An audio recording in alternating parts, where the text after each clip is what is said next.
Hello and happy summer, friends. This is Kristen with a quick intro for today's ENCORE episode. As we take some time to walk dogs, go camping, maybe pick some berries, stare at a wall this summer, we have a special ENCORE episode. Today, we're re-airing a conversation with Kim Fountain about intentionally creating inclusive, safe space. We hope you enjoy it.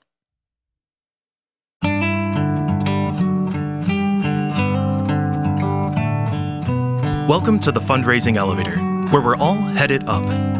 This podcast is a production of Elevate, an online learning platform for fundraising event professionals. We're coming to you today from the studios of the AV department. Please welcome our hosts, Kristen Steele and Samantha Swaim. Hello, and welcome to the Fundraising Elevator, where we're all headed up. We today are going to talk about something that I think is the bedrock of why we do events. Yeah. And that is building community.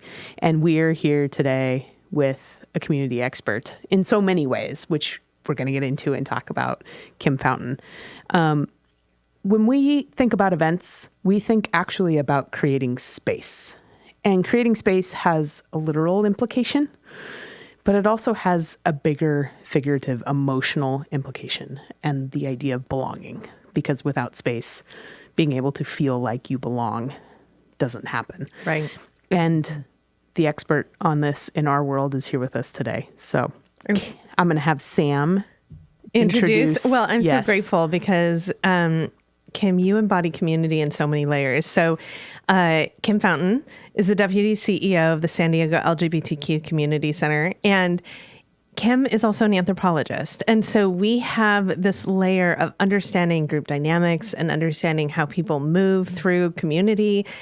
You also have managed and run many community centers. You and I first met when you were at a community center in Vermont, and then you were in a community center in Chicago, and now you're in San Diego.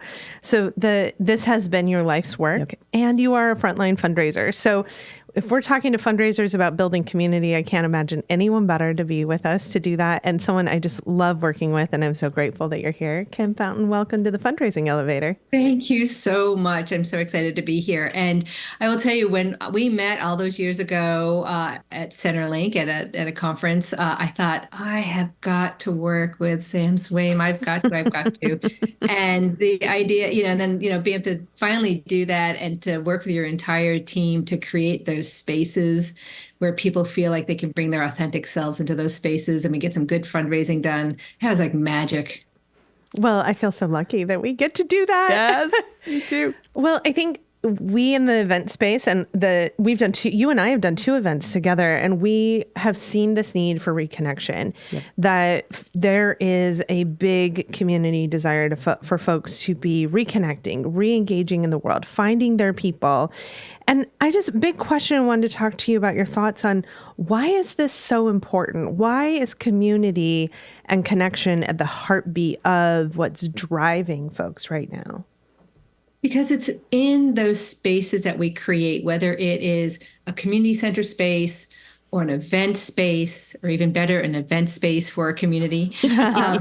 What ends up happening is that you get people who come together, and when you have everybody in the same space thinking a similar thing, which is, this space is for me. Mm-hmm. This space, it doesn't exist out there in other places that I am. Even when people are kind to me and they are good to me, it's not the same as being with your people, And when you're in those spaces, it's bigger than yourself because you're sharing it with all kinds of people. And when that happens, there's an amazing energy where you realize that things are possible. Mm-hmm. Our dreams are possible. Our hopes are possible. And for a half a minute, you get to stop expending a lot of energy just trying to get through your day and trying to navigate the relentless oppressions that we face on the daily, especially if you're an individual who lives at those sort of intersections of identities. I'm lesbian, I'm, Asian, I come from a working class background, all these different things that are always under attack. If I can be in spaces meant for me, that value me, that are created for me, I then get to be creative. I get to be, I get to think about building. I get to think about visioning. And And that happens even when I'm a guest at an event, right? You just can't help yourself but let that creativity flow. So I'm wondering, I love what you said about the spaces for me. And I think, as a queer person, I don't feel like I'm in spaces always that are designed for me. Right. Like, we could go on. But anyway, we're all clear on what I Should mean. we talk about bathrooms? No, Yeah. I'm good. Bane of my existence. But there's sort of the feeling of possibility as an individual. But then there's that next layer when all of us as individuals in that space feel possibility. What does that possibility look like? Because that's the thing that, I think why we're in events, why you're in community centers. Like, what is possible when we're all we're vibing at that level together? What does that look like? yeah, they say that one of the real positive arguments for having diversity, equity, inclusion, and belonging spaces is that when you get that much diversity at the table, you end up with just a better product, if you will, a better, something that really takes into account so much more than you would if you were just you by yourself. And so when you're in those community center spaces, when you're in those event spaces, and the feeling is bigger than you, and you're talking to other people about what was your day like? How did you get here? How did you connect to this organization? Right? You hear the diversity of opinions. You hear the, different reasons, different ways that people might approach a topic. And from that, you build, you create, and you create joy. And, there's this wonderful saying, and so when I was doing some field work, I was doing it in the Presbyterian Church USA. And, one of the wonderful speakers said to me, there's nothing that an oppressor hates more than a happy oppressed person. And this is what these spaces create. They create joy. And we need to recharge our batteries, right? We need to have that confirmation that, when you're alone and you're just trying to get this work done, you feel like you're the only person. That is exhausting. When you're in those other spaces and you're creating and you're finding all those whys, suddenly you're re-energized, right? Suddenly you feel like, that's right. I'm part of something bigger than myself. I am part of a movement. I am part of creating for next generations and for making certain that the generations that came before me, that they get to go into their old age comfortably, right? So, they don't have to go back into the closet. Things like that. So you just feel like you're just part of something creative and beautiful. And that just makes all the difference in the world. It lets us go on for the rest of the year doing what we do, Well, and I think what's interesting too about that is sometimes it's that those spaces are doing that, not just stepping out of what isn't a space for them and doing it. They're doing it in spite of, which brings a different energy. It's not like we're not trying to create just this parallel track. It's like, how do we use one to inform the other and do it not in spite of, but in addition? Like, there's a cumulative effect to that. Yeah, and I think there's a difference too across some generations. Not to sound cliche, but I think that you and I do things in spite of a lot of times, right? We're just like, oh yeah, we're going to do this. And some of the younger generations I'm seeing go into these spaces because they deserve those spaces, right? Because that space is meant for them as it should be meant for them. Yes. And I'm not saying, that's a, very broad generalization. Totally. But I love it. Do you know what I mean? I love that, there's that sense, whether it be because people are connected differently across social media, or that our movement has grown for the LGBTQ movement. It has grown enough so that there is this expectation that should happen. And so that's one of the ways, we're going to talk a little bit about, how community centers have changed. And that is one of the change moments, that we think we should be at tables now, which is different. That's powerful. That's so powerful. That's so beautiful. There's a couple of things you've said that I think are so beautiful to highlight. And I have a story that kind of highlights all of them, but you talked about the importance of building joy, of feeling like you have a seat at the table, of diverse voices in the room, and creating that sense of being a part of something bigger, which I think those are all really beautiful things that move me and inspire me to do the work and continue to invest in the energy of community building. And in your 50th anniversary gala that was last year for the center, there was a moment. Now, when I'm on an event site and I'm in like full go mode, I'm just troubleshooting and looking 10 minutes ahead. Like, what do I need to make sure is about to happen? How do I like connect to each person to make sure that everyone's in their right place and that any, problems You're are being stage managing. Any problems are being solved before they even happen, that sort of thing. Yeah. And I'm out on the balcony getting ready to try to blow open the doors and usher in 800 people into a ballroom. And we had coordinated a flash mob moment where we had a choir that was like a show choir. So they're used to performing while they sing. So dancing and singing together. And they came out into the crowd, dressed like the crowd. And all of a sudden the music started and they started singing. And the entire crowd joined them. Now, they weren't just singing anything. They were singing ABBA. They were singing Dancing Queen, which you want to talk about generations. Like, that cut across all generations. I was shocked. The entire room joined in. And I didn't have to try to usher 800 people into the ballroom because they just followed. And there was this explosion of joy and this explosion of excitement about what we were just about to do as we head into the ballroom and get ready for the program. And then that came back to me full circle. This summer, we were celebrating a birthday and traveling with a group of friends, and we were in Amsterdam, and it was Pride weekend. And they had a women's dance party that we just happened to be peripherally walking by. And all of a sudden, I heard this explosion of joy, just like 800 people singing and bouncing up and down together and singing, of course, ABBA, as you do, and immediately turned to the group we were traveling with and started telling them about the experience at the San Diego Center, which led to a conversation about the mission and the impact and the work. So that experience, that sense of community is something that we then take with us, and we can go out into the world and be the evangelist for the work you're doing every day. And you don't have to pay the 800 guests to be out there talking about you because they love and appreciate through this connection.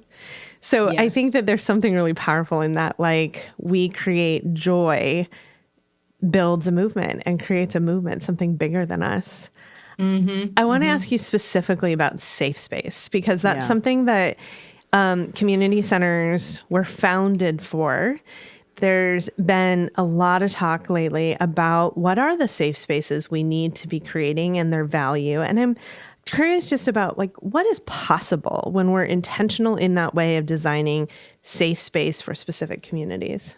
Yes. So safe spaces has become one of those difficult phrases or concepts to really fully grasp. And for a while, people went in this one direction where like safe space was that you get to be who you want to be, which is wonderful. You bring your authentic self, wonderful. And you get to behave in any way you want to, not so wonderful. Right. And so, and that anybody who would challenge that is being oppressive to you. And again, not so wonderful. So then we had to rethink, what do we mean by safe spaces? Right.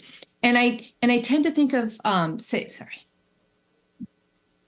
And I tend to think of safe spaces as places that we can show up as our authentic selves. That is not a matter of being tolerated.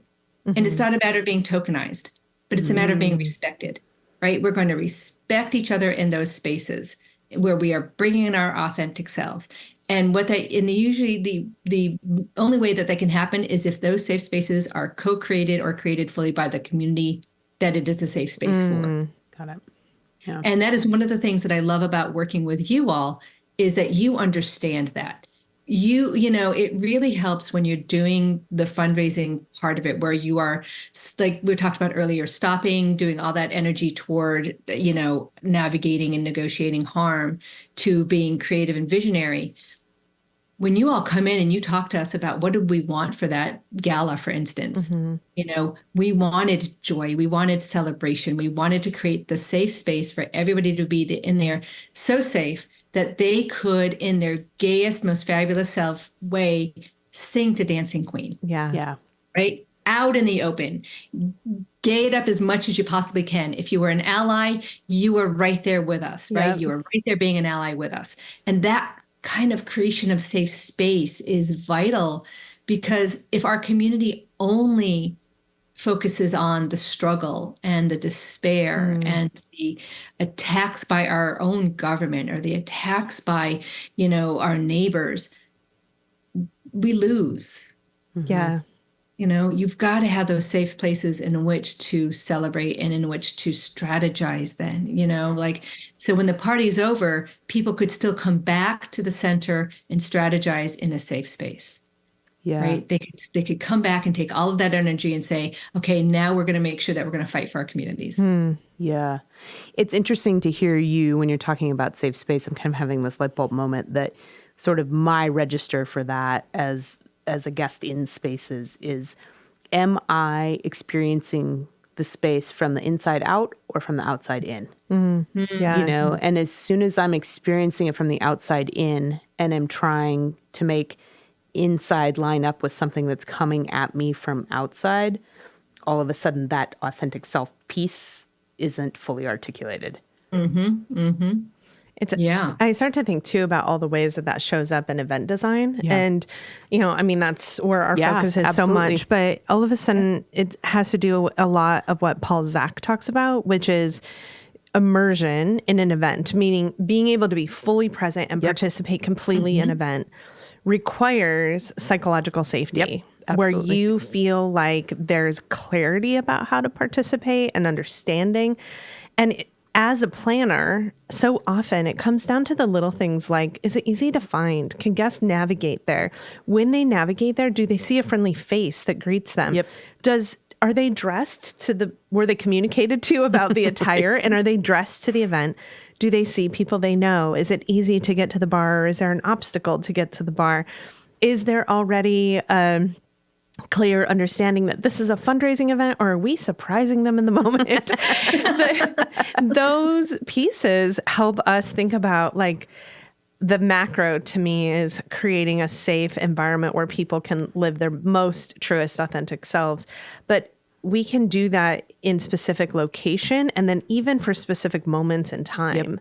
And I think that can really change how people participate and engage in the world in general. Yeah, totally.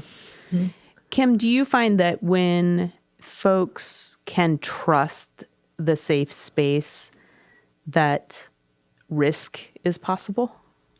Yeah, absolutely. Absolutely. And, sometimes we think about risk only in the negative, right? Yeah, as an adverse thing. Yeah. Right. I risk going outside as a queer person and being harmed in some way if I'm, to something or another, right? Whatever that means, right? But risk can be generative, right? It can be exciting. It can be, and so when we think about risk in terms of, being at an LGBTQ event, for instance, and being in those spaces, walking through the doors of an LGBTQ community center to find each other, those can be so generative in that they can create exactly the moment that sparks your passion about getting involved and moving your community forward. Yeah. And that's critical, because everybody wants to talk to us about, we are, problematic, we are sinful, we are, destroying the, fabric of American society. And when you're fighting those concepts all the time and you walk in and somebody says, so happy to see you, so happy you're here. Hey, do you want to get involved? Well, you want me to be involved? Sure, I'm there, right? that risking, your sort of everyday way of doing things and going out and trying something new is super exciting, right? That can change worlds. Yeah. I also think that the opportunities through gathering together, whether it be with like-minded individuals, like finding our people, or maybe even being able to connect to people you don't know You talk about the idea of othering and how much, there is stigma and fighting that we're doing just for our own security and safety in the world as LGBTQ folks. And that idea that when you create that safe space, it also becomes a place where you can bring others in and invite others in. And I've seen that in your center, and I've seen that in your events. I mean, you're a voting location for a lot of people in your community, that you are a big hub in your community, that if folks have other needs, they can come and they can get support. You have food programming and culturally specific programming that I imagine how amazing it would have been as a youth to be able to say, Mom, I know you don't get me, but I want to introduce you to other people so that you understand, like, I'm not a weird thing out here. I'm the person you love and know, and here's other people that you can see and connect and interact with. And I see that over and over when I'm at the center and in your events. Like, I see allies come and they're there because they're truly an ally, but when they leave, they're an evangelist, like what a believer description. Yeah. Well, and it's amazing too with our youth spaces. Just for that for a minute, it's not just youth finding other youth. That's critical, but it's youth finding other adults that believe in them and want them to. And then it's connecting those adults to the adult people in their lives. Yeah. Right. So we make sure that we also have time and space open for when families or, grandparents, aunties, whoever, right, can also come into those spaces and see that this other adult really values that kid. Right. And that is because we start at age 10 for our services. And you have a 10-year-old walking into that space and they're just happy because first of all, asking a 10-year-old to explain who they are. Yeah, exactly. Sometimes it's so clear and you're like, wow, kid, I wish I were you when I was at 10. I'm 50 and still challenged. So there's that. Yeah. Right. And that is the thing, right? So, there's other people around them who can do that work for them. Yeah. Right. That we're not asking 10-year-olds to do work that we have trouble doing ourselves. So that's super important to be able to sort of offer in the world as well. Yeah. Well, before we take a break, I want to just ask, when we do this work in intentionally creating community, how does that impact fundraising? Well, since you sit in both worlds. Favorite questions. Right? Because to me, and again, going straight to the cliche, fundraising is about the why. Yeah. Right? It's always about the why. If you can't explain why you are doing what you're doing and why you are asking for, support, then you're just going to be giving people dry facts and figures. You're going to be giving them the how. This is how we do it. This is, and yay, hooray, we offer housing. We offer that, right? But if you can't get to the why, my staff is sometimes the first person that that a youth sees after waking up for the first time, having been kicked out of their home. Yeah. And that person and the emotional connection they make with that youth is going to be a vital part of that youth's ability to thrive into the future. Right? If I can tell that why we need staff, why we need support, that makes all the difference. And so that intentionality of creating spaces, right? Of creating very intentional spaces for your community, whether they be LGBTQ, whether they be cancer survivors, whether they be, folks with disabilities, whatever the community is, you got to get to the why, and you get to the why when you create those intentional spaces. And when you create those intentional spaces, you get stories that just blow your mind because people are just talking about who they are and what they are and why this is important to them. Well, let's take a pause. We'll be back with Kim Fountain talking about community building. Unleash the power of events to energize your donors and amplify your mission. Join us at the Elevate Conference in 2025, where you'll learn the essential tools for planning a successful fundraising event. Book your tickets now for March 12th and 13th. This dynamic hybrid conference, hosted at Avenue in Portland, Oregon, and streamed live for our virtual audience, will equip you with practical tools, demos, and templates that you can put to work immediately. Don't miss out. Secure your spot today at Elevate 2025. Visit elevatenonprofit.com to register now. Elevate Conference 2025 is brought to you by Swaim Strategies and the AV Department, powered by elevatenonprofit.com.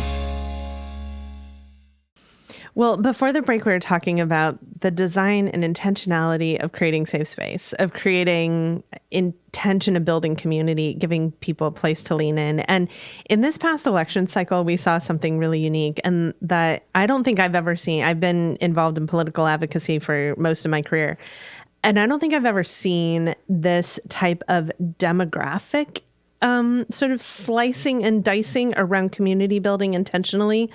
Perfect example, white dudes for Harris, Republicans for Harris, chefs for Kamala. There have been so many different delineations of specific demographics. I'm curious a little bit about the intentionality of creating safe space for a specific audience. What happens when you curate the gathering, curate the people that are participating?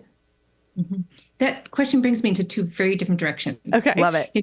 On the one hand, yes, you want those very specific spaces because it is within safety that, we can really dig deep and say, like, I'm just going to pull up a whole bunch of reasons that I want to be in this space. And they may make sense to some folks, maybe not to others, but this is really why I want to be here. And I know that I don't have to explain that to the people who are going to be in the space. Right. Yeah. You don't have to constantly explain who you are or why you're there when it just sort of is a given, even if it's not exactly aligned. Like, you might have dudes for Harris who are there for slightly different reasons, but you're white dudes for Harris, right? That's who you are. And then you just you start from a very different place in your organizing, right? Yes. You start from a very different place in your fundraising when you're in those very highly curated spaces. And that's a gift. That is a gift that most of us don't walk into those spaces and just get to just start from that level. Yeah. It's true. That's true. Right. And the other direction that it takes me is to what you said earlier, Sam, when you said about bringing different people into spaces, right? So that you never know who's in that space with you. Yeah. Right? You just never know. And so we sometimes in movement building, especially around identity, make these grand generalizations, right? There's no way a white dude would want to do anything for Harris, right? There's no way that a Republican would want to do something for Harris, for instance. And yet there they are, right? They're in those spaces. And they're in the space with you. Right? And so that's really important to remember, Brett, that, you just never know who you're going to attract into these curated spaces. And it can be really exciting because then if there's 5 of them in a space, they're like, let's go do this together. Right. Yeah. And so suddenly you've got this larger complex space and this group of people finds each other and then they move off and they start doing this more curated space. That's amazing. Right. You just want to keep generating those different supportive communities.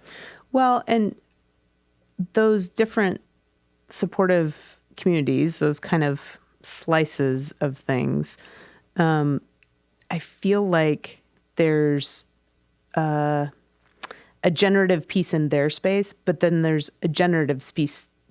There's a generative piece for the whole too that happens as a result of that. That if we kind of continue with this idea, and I personally was like, wow, look at all these, what in some spaces we would call affinity groups, right? Yeah. Like kind of this caucusing that's happening among these identity groups.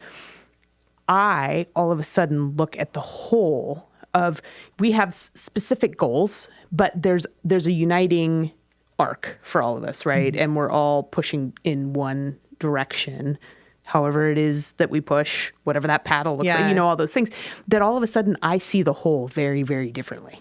Yes. Well, that's the allyship, right? Yeah. All that comradeship. That to me is the crux of movement building. Yes. Because there's a lot of research by Paul Slovic that has done a deep dive into the individual versus the many. Right.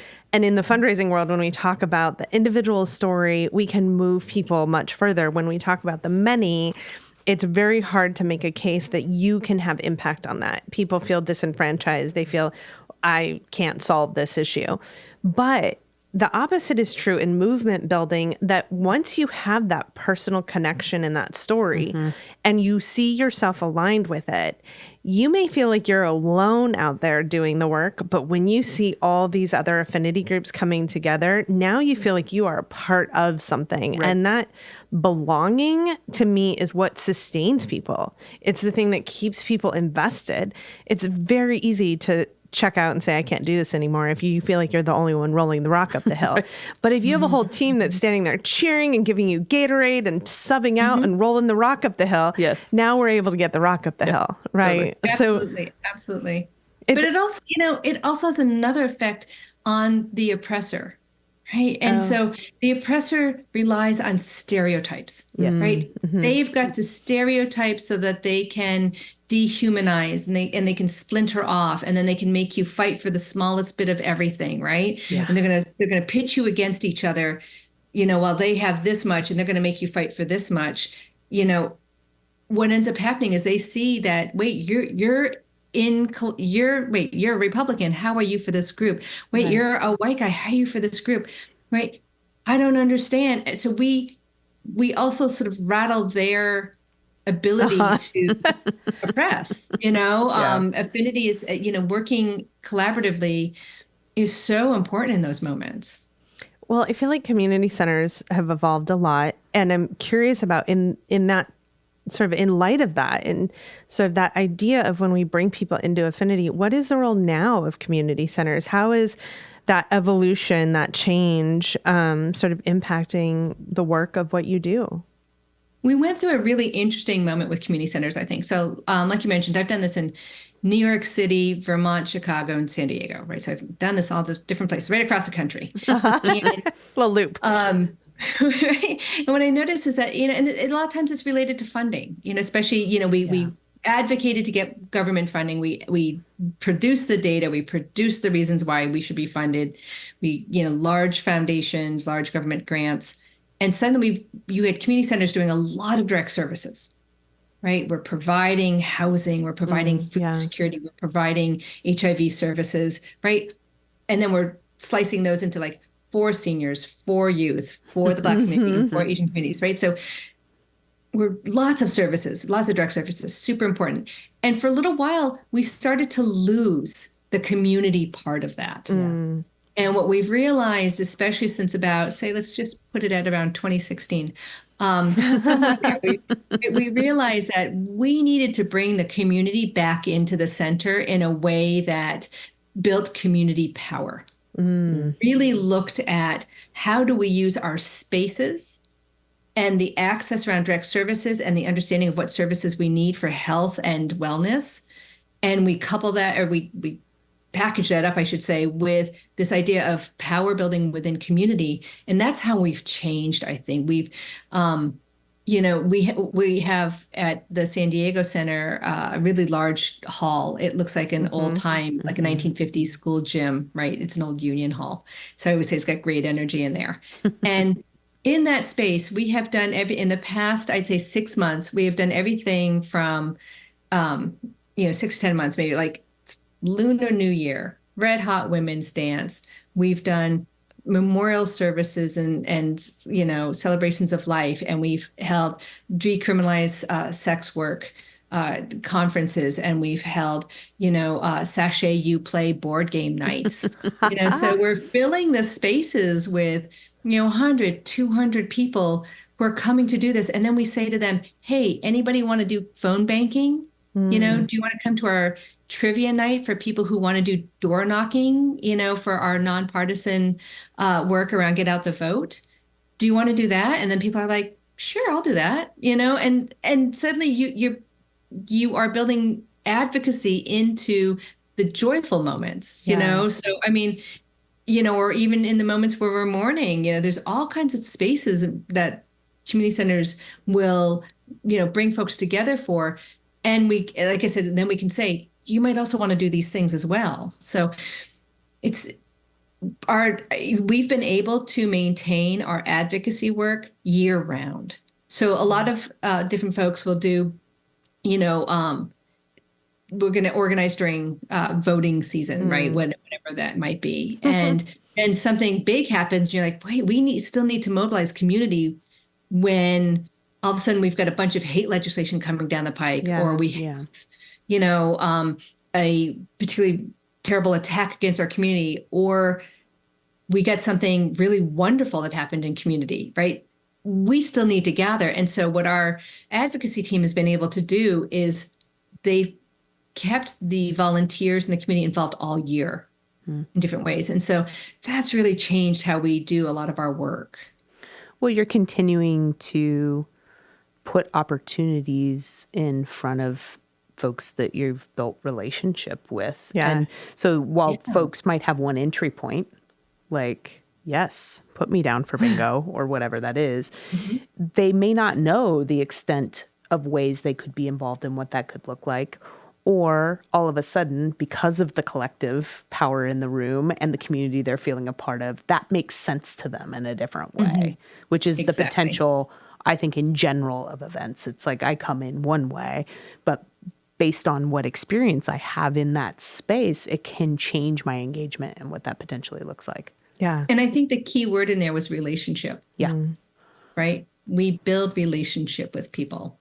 And, maybe it's my lesbian self that I have to build a relationship with everybody and everything. But, it is so important to do, give people a reason to show up, because you are there, you are a relationship that they value. Yeah. If we were to kind of extrapolate that or kind of kick that out a little bit for, a little bit broader framework for some of the organizations that are listening in today, what can others garner from the work of community centers? Like what pieces of that are threads they can pull through if they're like, we don't have a physical space that we gather people that they can come to regularly, or those pieces? What are things they can take away from this instead of like, nope, don't have space, can't do it? Yeah, you can gather anywhere. Yeah. Yes. And that is the thing, right? Is that, you just have to be intentional about it. A lot of community centers didn't start with space. They started with people. Yeah. And people who wanted to gather for a reason. And oftentimes it was in living rooms and in kitchens and in church basements, at YMCAs, at, all these different places, veterans halls, right? All kinds of different places. There are spaces that exist and you can gather. And now, lo and behold, it is 2024, we can gather online. Right. And there's nothing better than being in person, but you can still gather online.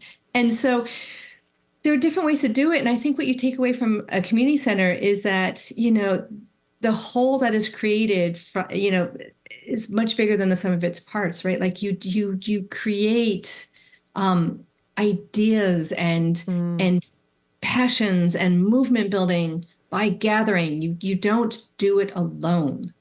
The ideas have got to spark from individual to individual. It's in the definition of movement, if you will, and so I think that's what they learn. And you also learn from community centers, don't despair, right? Use your power to do something about it, right? Where we heard that recently, do something about it, right? And that is, it's so important, and it's easier to get motivated to do something if the person next to you is also doing something. Yeah, you know what I mean? it's true. And that's why gathering is important, right? It is why getting together is key, because that kind of, the excitement that it builds. A lot of people, for instance, don't like door knocking, right? They're not going to say, I love going up to strangers' doors and knocking and talking to them about something they may be a little cranky about.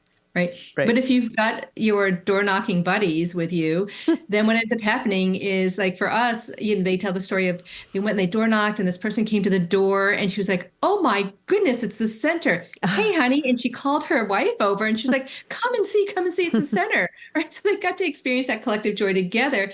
And then you go out and you talk about it together later. Right. It's, it is that sort of, I get to share that joyful feeling with other people. When you see a movie that you love, if you're just sitting there and you're like, there's nobody to talk to about it, but if you see a movie you love with a group of people and you're all chatting about it, it's that same energy for door knocking, right? Yeah. Or for phone banking, or for, whatever, putting on a conference or a talk, it's that same energy. So I think during the pandemic, there was this surge of community coming together, even though we're isolated. And then there was this time where people were just isolated. And I think we have a lot of healing and recovery to do from that. But it has definitely brought forth all of those emotional connections of what is possible when we're together. And I think that the idea of door knocking feels foreign to a lot of people because it feels like I'm going to talk to strangers. I don't even see my family these days, that there is a bigger call to action, I think, right now around coming together. But if we were to talk to other organizations that don't have location, but they're looking together, how do you lean into social theory to adapt space for your own communities, your own purpose, your own design needs? And I think it depends on, so for the LGBTQ community, it's the one I'm most familiar with, for instance. Yeah. When we talk, what we do is, like I said, it's about co-creating space, right? Or the group of folks for whom the space is needed need to create that space, right? So there's got to be something in there, right? Where the space speaks to the people. And I have to ask myself, am I going to create a space in a church basement where some of my folks may feel like their communities of worship have been harmful to them? Right. So I might be thinking about that. Or I might be looking at spaces and I might need to tell the person who owns the space or who runs the space, hey, we're going to put signs over your men and women's room and we're going to say gender neutral bathrooms. So I want to make sure your staff is comfortable with that. I need to make sure your staff is going to be okay with the fact that we've got these signs up and nobody's going to take them down. Yeah. So these are the kinds of spaces that I'm talking about in terms of creating, the actual physical space has to resonate with the group that you want to bring into that space. We have in the past had security at events. And as we all know, there's a lot of communities where an armed or a uniformed officer is a threat. It's not a comfort. And oftentimes the intention is hiring security for comfort and not the opposite. Right. And we were working with an organization several years back. This is probably 5-6 years ago now, but they really had this vision that they wanted to be very thoughtful. Their keynote speaker was someone who had had some threats, and they wanted to be very careful and thoughtful about security, but they also knew that didn't create a welcoming environment. And so we reached out and actually engaged drag queens to be our security team, because there is a direct sassiness about drag queens that they would be able to diffuse any conflict or confrontation. And they owned that role. They had a great time in that role. And it was an intentional choice that added some joy and brought some fun to the event, but also helped to create a safer environment without us having to, with the intention of us thinking about the community that was there. So I love the idea of the intentionality when designing space for folks. Yeah. Super important. Super important. The idea of space building sort of on the more metaphorical level. I think for a lot of organizations out there is a quote unquote nice to have, right? As a pathway to their work. And I'm trying to think too about how to sort of open some of this up for other organizations with missions that are in tandem, but also that might be working in different spaces, giving them some ideas that maybe they can noodle on. Can you talk a little bit about how space building impacts mission or has the potential to impact mission? Absolutely. Yeah, there's a bunch of social theory out there. I love it. Let's go. About space as being public space, as being marked as white, as being marked as heterosexual, as being right. So that anybody who moves through spaces as none of those things, and you just go any of the binaries, you're right, heterosexual or queer, it's heterosexual, people of color and white, it's going to be white. So whatever the sort of, dominant, more powerful group is, that's what the space is marked as. And what ends up happening is we know how to navigate those spaces, as individuals who sort of just do it all our lives. Some of us rail against it and we're sassy. Others of us sort of try to blend into the space as much as possible. When you're creating space, for instance, at our center, we also have to look at who's in leadership at the center. And we have to ask ourselves, what parts of those binaries are we replicating being in leadership? Right? What kind of decisions are we making as an organization that potentially replicates spaces that are harmful to others?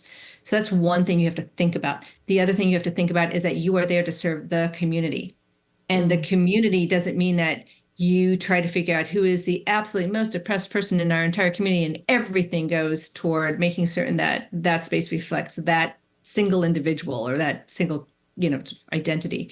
And you might think it should, right? But welcome to community building, right? Welcome to like space looks different and it seems different. How people enter it look different. What you want to make certain that you do is that everybody feels as welcome as possible. So at the center, what we do is we make certain that the art that we purchase from the artists, we don't just ask them like, you get to hang your art here, and so that should be why you want it to be up here. No, we understand that artists need to be paid. So we pay artists, and we pay them to have paintings that reflect the community. So you walk in and, Marsha P. Johnson's ginormous, face greets you, right? So that we make certain that we're creating spaces where, a young Black trans person can walk in and feel like, I belong here. This makes sense to me, right? And we also make certain that when you might be an old gay white man, that you walk in and you feel like this belongs to me as well. There's a tile, on the wall over there that, when I walk up onto the patio, I see it, and I donated that tile 20 years ago. Whatever it is, right? What are your touch points? When we say we are an accessible space, are we really, have we really talked to people and said, can you actually navigate this? Or have we over the years put a chair someplace we shouldn't have, or created a door so heavy you can't get through it? Or, whatever it is, is the corner not actually someone you can navigate? We installed coils in the space so that if you have a certain kind of hearing aid, you can connect to this hearing coil. Oh. And that was really important for us. But then we realized that hearing coils don't work as well in an acoustically horrible auditorium. So we have to fix that issue. There's a lot of these moments where, you just have to make certain that everything you do is intentional, and you don't get yourself into a space where when somebody's telling you how your space does not reflect them or your space harms them in some way, you cannot get into a place where you start to get defensive. Right? It's so important when you work in and with community that you are able to hear people say to you, you've gotten this wrong, right? Even if somebody with similar, situations in life or similar identities just yesterday told you it was the perfect space and thank you so much, you get it right. And then the next person says, oh, you got this so wrong, right? Right. The key isn't to just constantly having to change everything. It's to get into dialogue with people about what is the space? What are you trying to do with the space? And, oh, right, you know what? I didn't think about that. Thank you so much. And I'm sorry you had to do the labor to educate me on this, but we're going to start tackling that problem. What a lovely, gracious way to accept that new knowledge. So, yeah, it's super important, right? I mean, you just want everybody who walks in to feel as comfortable as possible. And sometimes the comfort might be to be able to tell you you've gotten it wrong. Yeah. Right? Yeah. One of the design choices at the center that I love so much is that you have very specific, like culturally specific services that you offer. And one of the culturally specific programs that you offer is for the Latinx community. And you have a space that when you enter that space, one, it's like culturally representative, but also the first thing that you hear and see in that space is not necessarily, a white dude for Harris. That what you hear and see in that space is language you understand, are culturally specific, room designs and choices. And I just appreciate the intentionality of what that allows for people then to feel psychological safety and lean in and participate and grow the work they're doing and grow the mission so that they do feel like they're a part of something. Yeah. I mean, there's an opportunity for your mission to infuse 360 degrees of what you're doing. And I think, well, I just said that and somebody keeled over in their chair because that sounds so overwhelming. I think it's important to start to think about pick one way. Yeah. Pick one way and one thing you can start thinking about. And then you kind of bring the rungs of the ladder into place. I think that's great. We're going to take a short break. And when we come back, we're going to ask Kim to join us in the fundraising elevator. We've been partnering with Greater Giving for over 20 years as our go-to event auction software. Greater Giving allows us to do our job, planning fundraising events, even better because we can manage guest lists, seating, bid number assignments, and sales all in one place. That makes it great for our nonprofit partners and their guests. Check out Greater Giving for your next event at greatergiving.com. Link in the show notes. All right, welcome back. Let's jump in the fundraising elevator where we're all headed up. Kim, I want to know, what is a tool or a story or a little bit of sage advice that you would have for our fundraising superheroes out there so they can keep heading up? It's something that I bring my board through each year, and it is the 5 whys, right? And you go 5 whys deep. So it would be something like, why do you want to be part of the center? And it might be, because it's important for LGBTQ folks to have supportive spaces. Why? Because LGBT people face relentless messaging and questions about who we are and how awful we are. Well, but why? Right. And it's because in these LGBTQ spaces, where people are trained to hear our words as we intend them, who value us and who understand us, they can best support us. Why? Because if you don't have this, people may face greater harm. But why? Right. And you just keep going, why and why and why until you get to that. It's like, because we still live in a society where LGBTQ folks are harmed. And these harms are ramping up. People are still isolated. They're still facing, state sanctioned attacks. We have young folks who are having a hard time coming out and older folks who are going back into the closet. Right. So if you keep asking yourself why you're involved, why, right, whatever concept you start about, why are you part of the center? And if you can go 5 whys deep, you get to such a richer, more complex reason about why you do the work and why it's important and what kind of impact you'll have in the world. That I think that really helps a lot. And then you just share it out with folks, and you hear people laughing, and you hear people struggling, and you hear people being like, this is hard. And oh my gosh, but I came out with this beautiful why. And that resonates with the people that they then go ask for donations. We peel that same onion with events and ask folks about, well, why are we gathering people? And always the first answer is, we've got to raise $500,000. Yeah. And then, but why? To support our community and grow our mission. But why? And when you get to the crux of it, there's layers of answers that are all correct, but you get to a much richer, centered, cumulative impact you can have. And then in our choices, we can design for those, for that impact. Yeah. Well, and it's really, it may not feel like it in the difficult process of answering all those. It's actually really a gift. Yeah. It's a gift for everybody. And you're doing it with your board. I think when staff do that and drill down, it just opens you up to really authentically talk about things. You don't need to regurgitate the mission from the website. Right. That was thoughtfully crafted and drafts were done and it got approved, and that's great. But what does that look like for you in your life and what you're passionate about? And our donors. Every donor has 5 whys that they could peel back as to why they give. If you're in the San Diego area and would like to connect to the center, please check out their website. We are going to put a link to that in the show notes. Kim, if folks are really interested in this topic and some of the ideas you've shared today, what are some resources you would direct them to? I'd go to places like Nonprofit Solutions or the Association of Fundraising Professionals. But more importantly for me is actually where I met you all, which is, for us, it's going to Centerlink, right? It is going to those places where their mission is to support the larger work around either the country or the state or region, wherever you happen to be. So most folks who do work that's either identity-based or issue-based, there is some kind of an umbrella organization.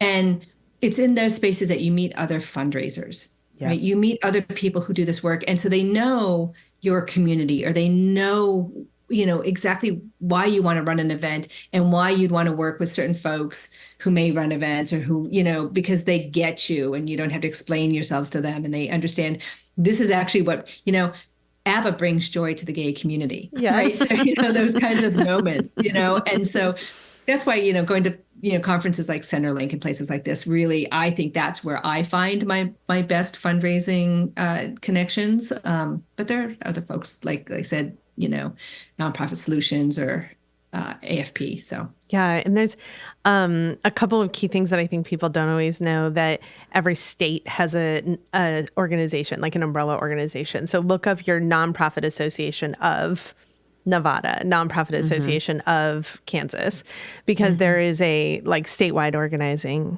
for every state. And on that note, you actually teed up a great sort of reminder for our audience that we specifically talk to event fundraisers, and we have a gathering space, the Elevate Conference, a 2-day hybrid conference, March 12th and 13th. We hope folks will join us. You can go to elevatenonprofit.com to register. And as we head off to our family gatherings and we think about the holiday that is coming up and the season of holidays that are coming up, maybe even in your own family gatherings, you can take some of these ideas and some of these pieces about intentionality, intentional space design, maybe to make the family gathering a little easier. So hopefully there's a little pearl of wisdom. Kim, thank you for bringing your expertise and just your heart to everything you do. We adore working with you and just absolutely are inspired by the work you do every day. So thank you for sharing your time with us. It's a really incredible gift.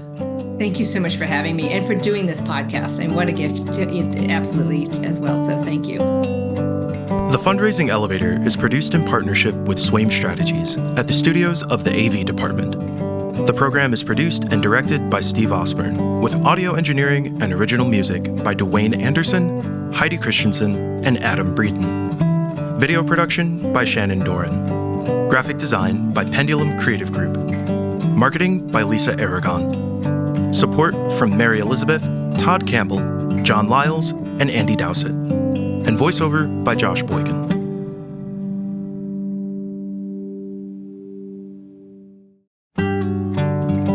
Hey y'all, it's Kristen. Before we leave, I want to ask for your help to make the podcast grow.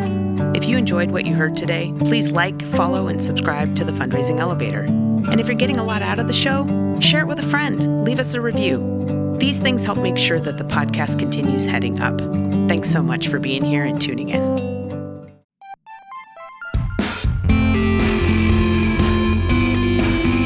Are you ready to engage supporters and grow your base with your own podcast? Then let us introduce you to our partners at the AV Department in Portland, Oregon. In addition to delivering exceptional live event audiovisual production and videography, they also have a top-tier production studio and an expert team ready to take your content ideas to the next level. Contact the AV Department to schedule a consultation and start bringing your podcast vision to life.